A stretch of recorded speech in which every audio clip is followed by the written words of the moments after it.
বাংলাদেশে আবারও উত্তপ্ত হয়ে উঠেছে রাজনৈতিক অঙ্গন।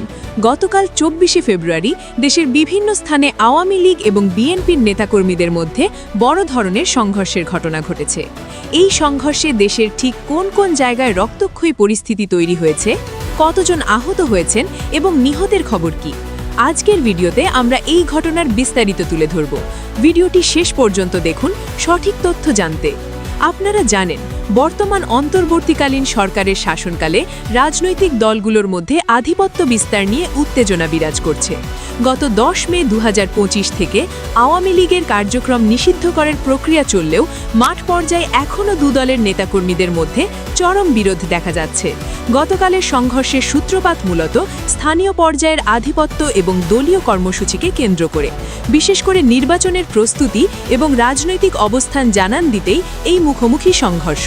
গত ২৪শে ফেব্রুয়ারি সংঘর্ষের খবর পাওয়া গেছে বেশ কয়েকটি জেলা থেকে। এর মধ্যে উল্লেখযোগ্য হল নারায়ণগঞ্জের ২৫০০।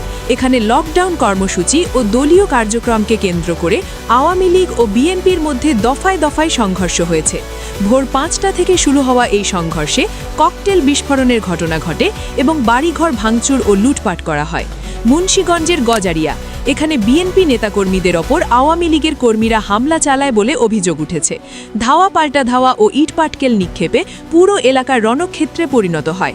বাগেরহাটের কচুয়া ও চিতলমারি, বিএনপির সম্মেলনকে কেন্দ্র করে দুই পক্ষের মধ্যে ভয়াবহ সংঘর্ষ হয়েছে।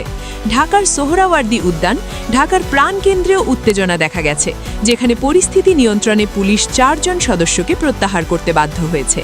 আহত, নারায়ণগঞ্জের ২৫০০-এ অন্তত ১৫ জন গুরুতর আহত হয়েছেন।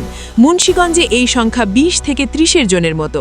সারা দেশে গতকালের বিভিন্ন ঘটনায় আহতদের সংখ্যা প্রায় ১০০ ছাড়িয়ে গেছে। তাদের অনেককে ঢাকা মেডিকেল কলেজ হাসপাতালে ভর্তি করা হয়েছে। নিহত, প্রাপ্ত তথ্য অনুযায়ী এই নির্দিষ্ট সংঘর্ষগুলোতে তাৎক্ষণিক বড় কোনো নিহতের খবর নিশ্চিত না হলেও গত কয়েক সপ্তাহের রাজনৈতিক সহিংসতায় অন্তত ১৫ জন নেতাকর্মী প্রাণ হারিয়েছেন। গতকালের সংঘর্ষে গুরুতর আহতদের কয়েকজনের অবস্থা আশঙ্কাজনক।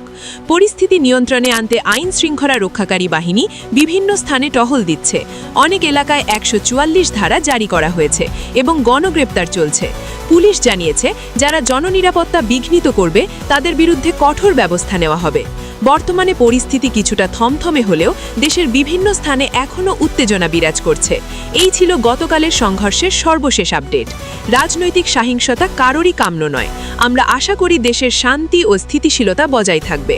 আপনাদের এলাকায় পরিস্থিতি কেমন, কমেন্ট করে আমাদের জানান। ভিডিওটি ভালো লাগলে লাইক দিন এবং সঠিক তথ্য সবার কাছে পৌঁছে দিতে শেয়ার করুন।